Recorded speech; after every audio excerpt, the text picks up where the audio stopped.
Halo para penggemar dan pecinta fisika. Pada video kali ini saya akan melanjutkan pembahasan soal seleksi mandiri UNER. Nah, ini bagiannya kedua ya.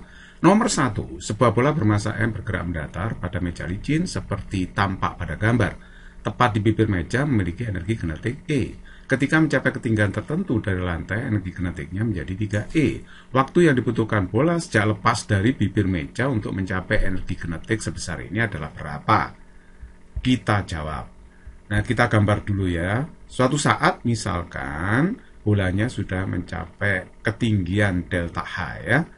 Dari A ke B dia menempuh ketinggian delta H.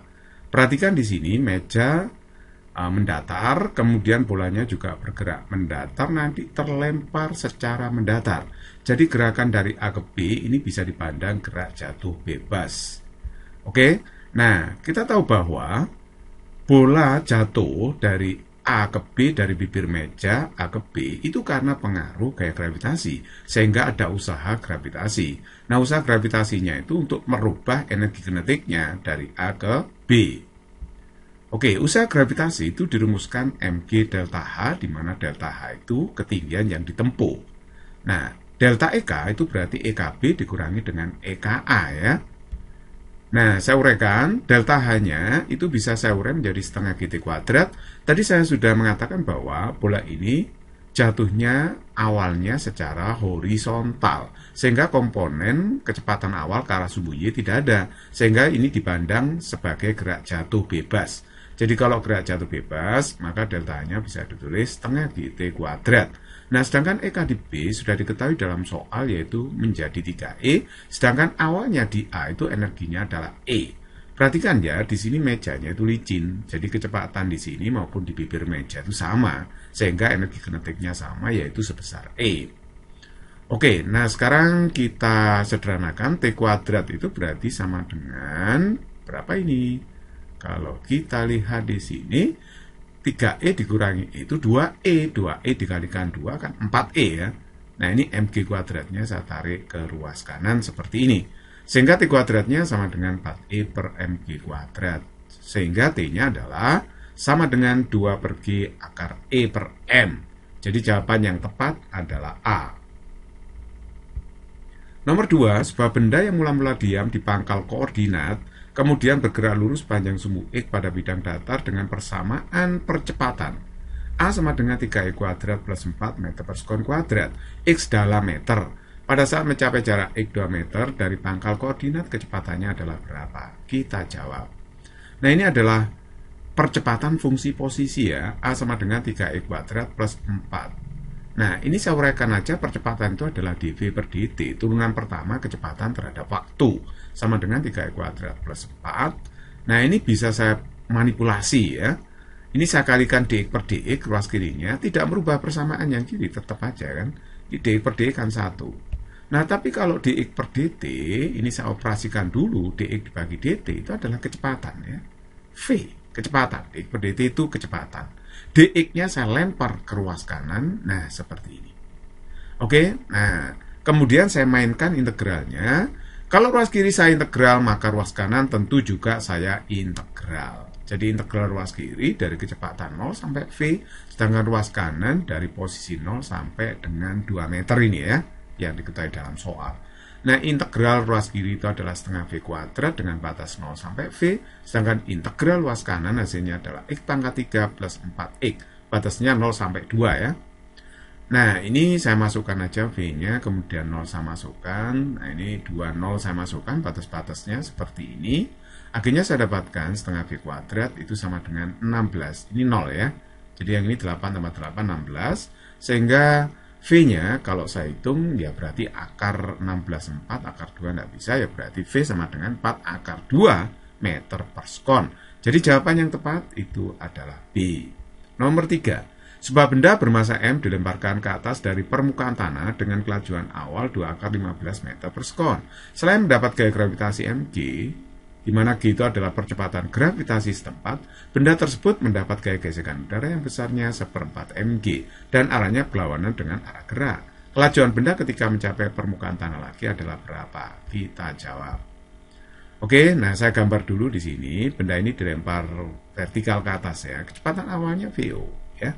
Nah, VO-nya sudah tahu sih 2 akar 15. Nanti suatu saat mencapai puncak, di puncak kecepatannya 0. Kan nggak mungkin naik terus. Nah, dalam gerakannya itu mendapat pengaruh gaya gesek, Fg itu gaya gesek ya, yaitu 1/4 mg. Mg itu adalah berat daripada bola atau benda tersebut ya. Oke, nah perhatikan baik-baik, saya akan meninjau gerakan dari A ke P, jadi gerakan naik, akan berlaku bahwa energi total di A sama dengan di P ya. Energi total di A itu artinya energi kinetik, yaitu setengah mvo kuadrat. Nah, sedangkan saat di P itu ada mgh, karena naik berarti punya ketinggian. Terus kemudian pernah menggesek. Gesekan dengan udara itu menimbulkan energi gesekan. Energi gesekan berarti gaya gesek dikalikan jarak tempuhnya. Jarak tempuh dari A ke P tidak lain adalah ketinggiannya, ya, H. Oke, nah terus kemudian ini saya gantikan Fg ini gaya geseknya kan 1/4 mg ya, 1/4 mg. Sehingga ini mgh tambah 1/4 mgh itu 5/4 mgh. Nah, akhirnya saya dapatkan mgh-nya itu saya pindahkan ruas, jadinya 2/5 mvo kuadrat. Ini saya sebut persamaan 1. Nah, sekarang saya tinjau gerakan kebalikannya dari P ke A. Nah, dari B ke A sekarang turun ya ini ya. Nah, di P itu ada mgh, jelas ya, ada energi potensial mgh di titik P. Ketika di A itu ada energi kinetik setengah V kuadrat, dan dia juga pernah menggesek, berarti ada energi gesekan Fg kali H. Nah, sekarang saya masukkan Fg-nya adalah 1/4 mg, seperti ini ya. Nah, mgh saya kurangi dengan 1/4 mg, itu kan 3/4 mgh. Yang ruas kanan tetap setengah mv kuadrat. Nah, mgh-nya ini saya ganti dengan 2/5 mvo kuadrat. Nah, ini saya coret aja 2/4 setengah ya, saya coret sehingga V-nya itu akar 3/5 kali VO. Nah, VO-nya saya masukkan, VO-nya 2 akar 15. Nanti saya hitung dan saya dapatkan 6 meter per sekon. Jadi jawaban yang tepat di sini adalah E. Nomor 4, dua benda A dan B masing-masing bermassa 2 kg dan 6 kg diikat dengan tali melalui sebuah katrol yang licin yang masanya dapat diabaikan seperti pada gambar. Mula-mula benda B ditahan dan kemudian dilepaskan. Jika G 10 meter per sekon kuadrat, maka benda A akan mencapai titik puncak dalam waktu berapa detik? Berapa sekon? Kita jawab ya.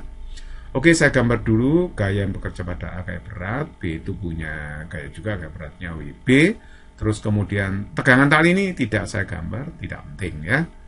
Oke, terus kemudian misalkan A ini bergerak dari awalnya di titik K, kemudian nanti bergerak ke L, jadi B ketika mencapai tanah menempuh jarak 2 meter.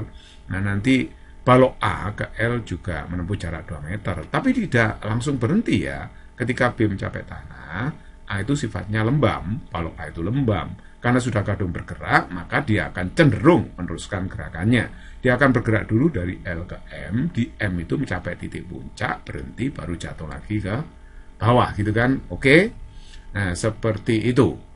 Nah, sekarang kalau kita hitung percepatan dari sistem ini, berarti percepatan A dan B itu sama ya. Kita pakai rumus A sama dengan sigma F per sigma M. Nah, sigma F-nya itu adalah WB dikurangi A karena B-nya turun, A-nya naik ya.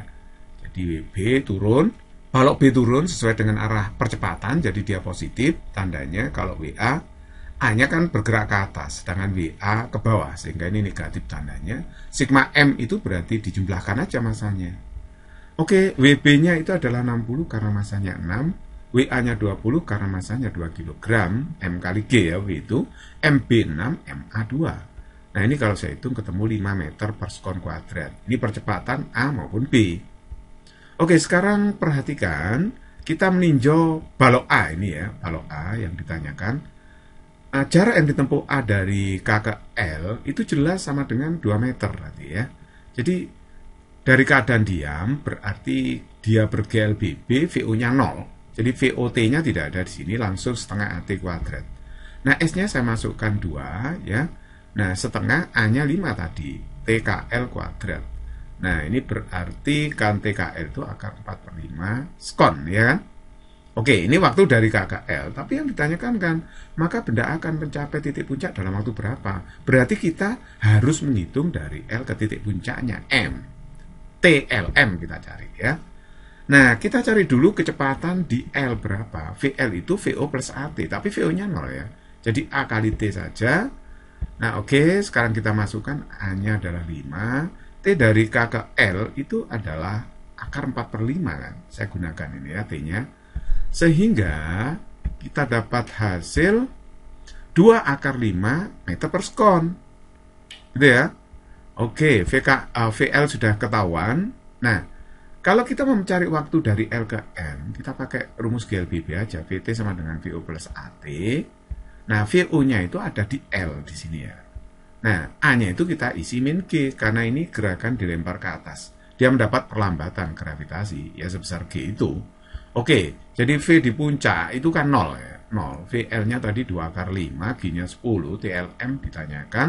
Jadi TLM itu 0,2 akar 5 kan. Skon.